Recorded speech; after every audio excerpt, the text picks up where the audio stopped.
नमस्कार मित्र, आज हम इस वीडियो का माध्यम से आप लोगों को ये बात बताने का कोशिश करेंगे कि हम लोगों से जब भी कोई गलती हो जाती है तो हम लोग क्या करते हैं, उस गलती का जो दोषी नहीं है उसको ऊपर वो दोष हम लोग थोपते रहते हैं, अपना पल्लू झड़ते रहते हैं। लेकिन ऐसा हम लोगों को कभी नहीं करना चाहिए। हम लोगों को अपना दोष दूसरे पर चढ़ाना भी नहीं चाहिए, दूसरे को कोसना भी नहीं चाहिए। तो चलिए एक छोटी सी कहानी आज हम आप लोगों को इस विषय में सुनाते हैं। एक महिला की शादी का 12 साल हो चुका था। उस महिला का कोई संतान नहीं हो रहा था।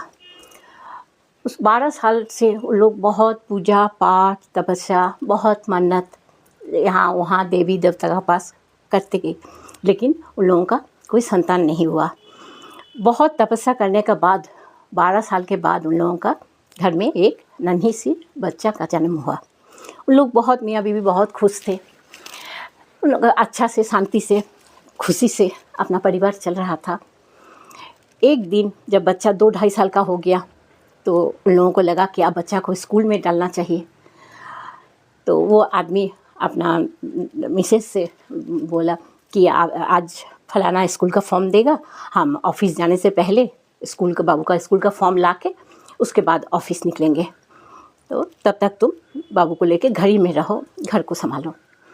ये कहते हुए जब उस इंसान ने घर से बाहर जाने लगे तो देखा कि बाबू जहाँ खेल रहा था, छोटा बच्चा, वहाँ पर एक दवा का शीशी रखा हुआ था। शीशी का मुंह खुला हुआ था। तो जल्दीबाजी में था ताकि फॉर्म ख़त्म ना हो जाए, तो वो अपना वाइफ को आवाज़ दे के बोला, तुम जल्दी से आके ये दवा का शीशी उठा के रखो क्योंकि बाबू वहाँ खेल रहा है। ये कहते हुए उन्होंने फॉर्म लाने के लिए चले गए। लेकिन उनका जो वाइफ थी वो इस बात को भूल गई और अपना काम में बिज़ी हो गई। कुछ देर के बाद जब अपना काम ख़त्म करके, किचन का काम ख़त्म करके वो जहाँ बाबू खेल रहा था वहाँ आके देखी कि वो बच्चा सेंसलेस होकर गिरा हुआ है और बगल में दवा का शीशी भी खुला पड़ा हुआ है। ये देखकर बहुत घबरा गई। तुरंत बच्चा को गोदी में उठाकर वो हॉस्पिटल की तरफ दौड़ के जाने लगी।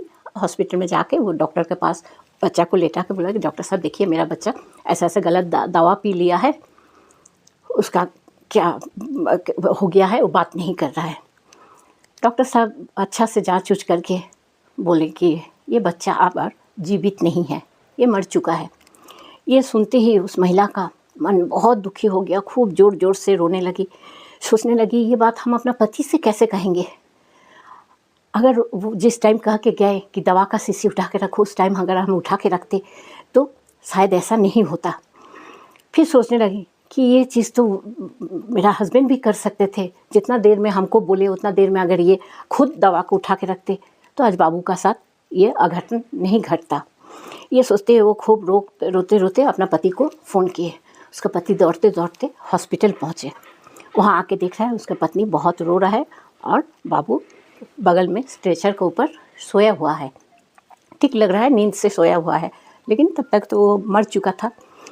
ये देखकर उसका पति सोचा कि बच्चा तो मेरा लौट कर नहीं आएगा। हम अगर मेरा वाइफ को डांटते हैं, कुछ बोलते हैं, उसका ऊपर दोष थोपते हैं तो इसमें तो कोई फ़ायदा नहीं होगा। अब ज़रूरत है मेरा सहायता का, उसको हमको साथ देने का। ये सोचकर वो अपना पत्नी के पास जाके उसको अपना छाती से लगा के बोली कि तुम चुप हो जाओ, मैं हूँ तुम्हारे साथ। ये एक शब्द सुनते ही उसका पत्नी का लगा कि आधा दुख जो है वो ख़त्म हो गया। सही में हम लोगों का जब कुछ भी विपत्ति आता है या कुछ अघटन घटता है तो हम लोग अगर एक दूसरे का साथ देते हैं तो वो चीज़ हम लोगों के लिए बहुत हल्का हो जाता है। लेकिन वैसा नहीं करके हम लोग क्या करते हैं, जब कुछ भी गलत हो जाता है तो एक दूसरे को हम लोग दोष थोपते रहते हैं। लेकिन ऐसा स्थिति में हम लोगों को प्यार और सहारा का ज़रूरत होता है।